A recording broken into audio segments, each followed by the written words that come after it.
ሰላም ሰላም ውድና የተከበራችሁ ቤተሰቦቼ እንዴት ናችሁልኝ? ደህና ናችሁ ወይ? እኔ እግዚአብሔር የተመሰገነ ይሁን በጣም ደህና ነኝ።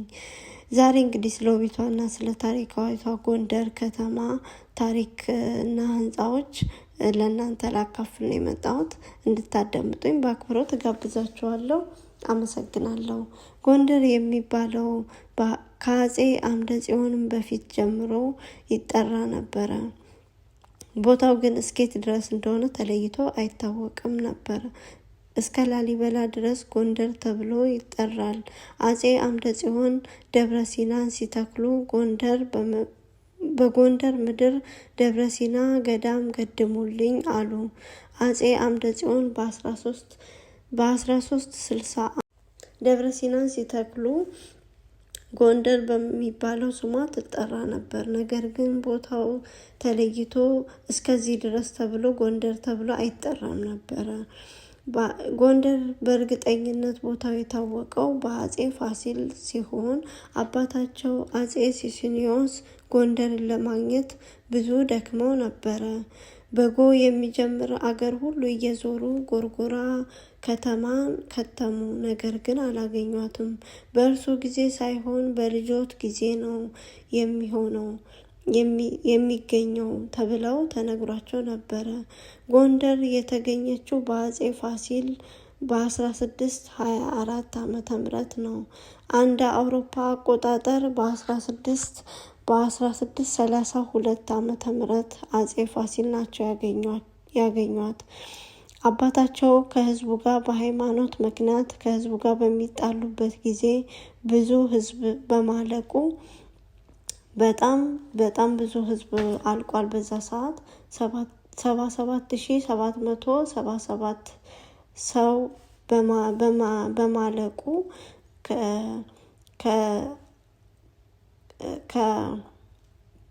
ከገዳም አባ አምደ ስላሴ የሚባሉ አባት መተው ኃጢአት ሰርተዋል ንስሐ ይግቡ ብለው ገስጿቸው ቄዳር ተጠምቀው በዛ ሰዓት ታመው ነበረ። ታመው ምላሳቸው ተጎልጉሎ ወጥቶ ነበር እና አባ አምደ ስላሴ ሲያጠምቋቸው እና ንስሐ ገብተው ስጋው ደግሞ በሚቀበሉ ሰዓት ምላሳቸው ተመልሶ ተሽሏቸው ከዛ ግን መሞቻው ስለደረሰ ልጆቾትን ያዘጋጁ ተብለው ልጆቻቸውን አምጥተው ለንግስና አቀረቧቸው ማለት ነው። ልጆቻቸው ብዙ ልጆች ነበራቸው። በሰዓቱ ግን ለንግስና የቀረቡት 4 ነበሩ። እሱም ስዕለ ክርስቶስ፣ አምደ ክርስቶስ፣ መልክዓ ክርስቶስ እና አፄ ፋሲል ናቸው። ከነሱ ከአራቱ አፄ ፋሲልን አነገሱ ማለት ነው። እና አፄ ፋሲል በአይምሯቸው የተሻለ ነበሩ ማለት ነው። በጣም እውቀት የነበራቸው ነበሩና እሳቸውን አነገሷቸው።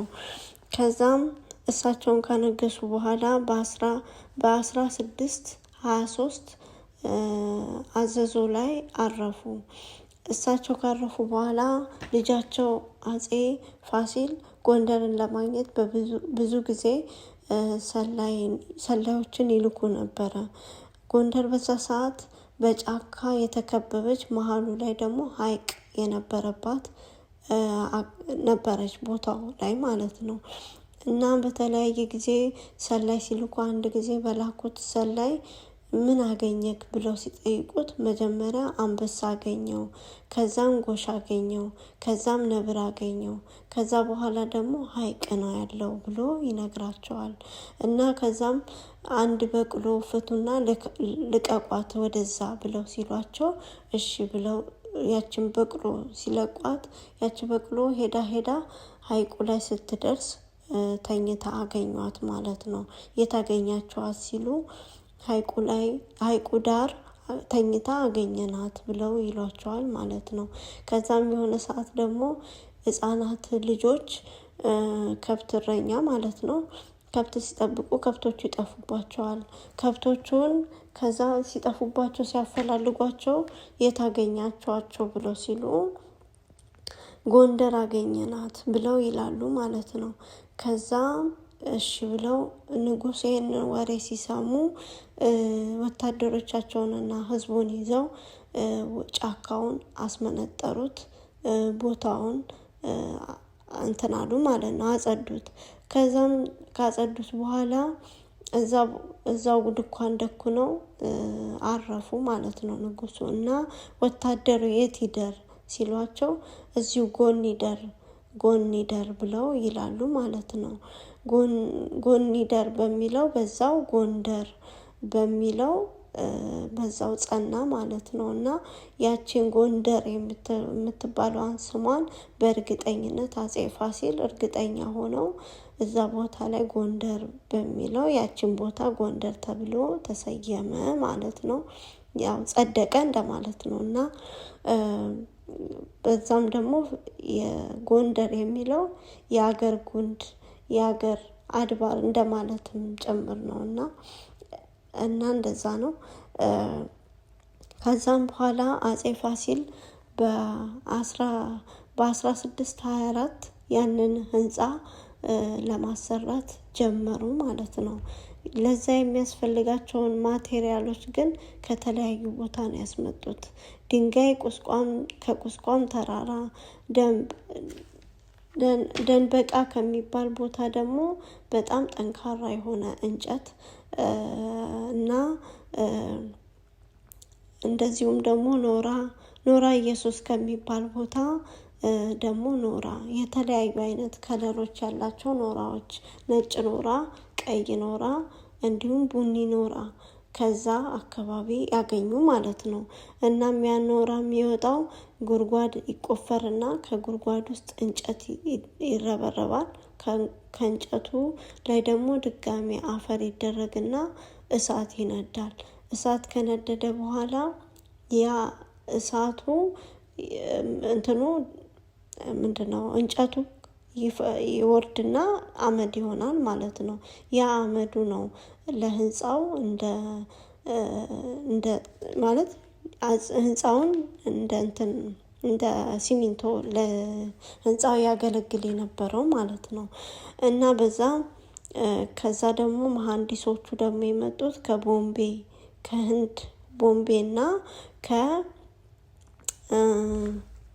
እና ከፖርቹጋል አገር ነበረ ያመጡት ማለት ነው። እና ከዛ በኋላ ያንን ህንፃ በ5 አመት ውስጥ ነበረ ያስጨረሱት ማለት ነው። እና በየቀኑ አንድ ክንድ በሰሩ ቁጥር በሁለተኛው ቀን አንድ ክንድ አድጎ ይጠብቃቸው ነበረ ይባላል። እሱም ደግሞ ያው እግዚአብሔር እያገዛቸው ነው የነበረው ይባላል። ከዛ በፊት ግን አንድ ሳልናገር የቀረውት ነገር ይቅርታ፣ ጎንደር በመሃሉ ላይ ሀይቅ ነበረ ብያለሁ። እና ያ ሀይቁ እንዴት ደረቀ ብላችሁ ብትጠይቁ የሃይማኖት አባቶች እንደሚሉት ከሆነ በጾም በጸሎት ካህናቶቹ ተሰብስበው ጸሎት በሚያደርጉበት ሰዓት ሀይቁ ደረቀ ይላሉ። ሌሎቹ ደግሞ እዛው አካባቢው ላይ በነበረ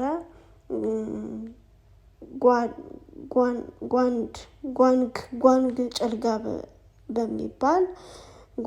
ጭልጋ በሚባል እሳተ ጎመራ ነበረ እዛ አካባቢና ያንን እሳተ ጎመራ በመቆንጠጫ በተለየ መቆንጠጫ ስል እንትኑ ሳይሆን እነሱ አላቸው ዘዴና በሱ ይዘውት እዛ ሀይቁ ላይ ሲያረጉት ያ ህንፃ ያ ሀይቁ ደረቀ ተብሎ ይነገራል ማለት ነው።